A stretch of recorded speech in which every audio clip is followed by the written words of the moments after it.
প্রিয় দর্শক, আসসালামু আলাইকুম। হ্যালো, আসসালামু আলাইকুম। ওয়ালাইকুম আসসালাম। জি, নাশিদ ভাই ভালো আছেন? ভালো আছি, আল্লাহ শুকরিয়া। ভাই, আমার একটা প্রশ্ন আছিল। বলেন প্লিজ। হ্যালো। প্রশ্নটা বলেন দর্শক। জি, আমি 2022 এ আপনার অ্যাসাইলাম পাইছিলাম আর কি। তারপর? এখন আমি প্রায় 60 ঘন্টা কাম করলাম, কিন্তু আমার ওয়াইফ কোনো কাম করান না। তাই 2 বছর আইতো, 2 বছরে আমার সাথে জয়েন হচ্ছে না। এখন আইন ইউনিভার্সাল ক্রেডিট নিরা, এখন আমরা যে আইন করে আমরা কি এটা বন্ধ করিতাম চাই না আমার কি এখন? না, এটা বন্ধ করে আপনার লাভ নেই, কারণ আপনার আইলার একভাবে হবে আর আপনার স্ত্রীর আইলার আরেকভাবে হবে। এখন বিষয়টা দেখেন, আমি একটু দেখিয়ে দিচ্ছি। টিভি3 বাংলার পর্দাটা দেখেন। আমাদের কি হচ্ছে, বেনিফিট নিলে 20 বছরে আপনার আইলার হবে। এই আইনটা হয়তো বা আসবে, দিক নির্দেশনা আমরা জানি না। এটা হবে কি, বলবে যে আইলার নেওয়ার সময় বেনিফিট নিচ্ছ কিনা, বা দিক নির্দেশনা দেখবো। তারা যদি বলে আইলার নেওয়ার সময় তুমি বেনিফিট নিচ্ছ কিনা এই তথ্য থাকে, তাহলে কি হচ্ছে, আপনি আইলার আগে বন্ধ করে দিবেন। আর যদি বলে জীবনে কোনো সময় বেনিফিট নিয়েছে কিনা, আপনি তো জীবনে বেনিফিট নিয়েছেন, তাহলে এখন বন্ধ করে দিলে তার কোনো লাভ নেই দর্শক।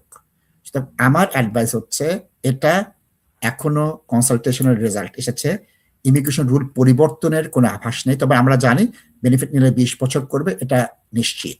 আমাদের দেখতে হবে বেনিফিট নিলে যে 20 বছর করবে কোন কন্ডিশনে, যে তুমি সারা জীবনে কোনো সময় বেনিফিট নিয়েছো কিনা, লাস্ট 1 বছর নিয়েছো কিনা, লাস্ট 6 মাসে নিয়েছো কিনা, বা অ্যাপ্লিকেশনের ডেট নিয়েছো কিনা। এই কন্ডিশনটা দেখার জন্য দর্শক ওয়েট করেন। যারা বেনিফিট নিচ্ছে নেন। যখন আমরা দেখব জীবনে কোনো সময় যদি তুমি বেনিফিট নিয়ে থাকো, তোমার আইলার দিব না, আপনারা তো অলরেডি নিয়েছেন, আইনি চ্যালেঞ্জ হবে। সেটার আইনি চ্যালেঞ্জ হলে তখন দেখা যাবে যে কি হচ্ছে। সে আইনি চ্যালেঞ্জটা আমরা দেখার পরেই আমরা সিদ্ধান্ত নিব। এখন নিয়ে কিন্তু কোনো লাভ নেই। এই যে আর্ন সেটেলমেন্টের বিরুদ্ধে মামলা হবে, সেই মামলার তথ্যটাও আমরা টিভি3 বাংলায় দিয়ে দিয়েছি। সুতরাং আমরা কি দেখতে পাচ্ছি যে আপনাদের মতো যারা বেনিফিট নিচ্ছেন 5 থেকে 10 বছর যাদের হয়ে যাবে, যারা কেয়ার ওয়ার্কার আছেন তাদের 15 বছরে হয়ে যাবে। তো এই যে নীতি আছে, আপনারা তো একটা আইন জেনে এসেছেন, কেন আপনাদের উপরে অবৈধভাবে এটাকে রেট্রোস্পেক্টিভ বা পিছনের দিক থেকে যে আইনটা ছিল সেটা পরিবর্তন করে আপনাদের উপর চাপিয়ে দেওয়া হবে। সুতরাং এটা ফেয়ার ওয়ে টু সেটেলমেন্টে শাবানা মাহমুদের এবং এবেট কুপারের যে নীতিটা আছে, মামলাতে যাবে। এখন এই মামলার রায় হতে 4-5 বছর সময় চলে যাবে। কিন্তু আমার কথা হচ্ছে, বেনিফিট বন্ধ করার প্রয়োজন নেই।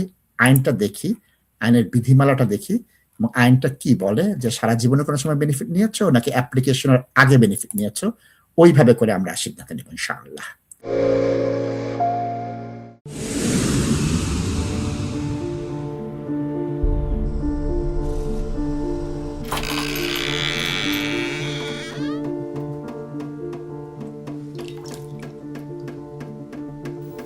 ইংল্যান্ডে আমরা চাইলেও অনেক কিছু করতে পারি না, অনেক ঝামেলা।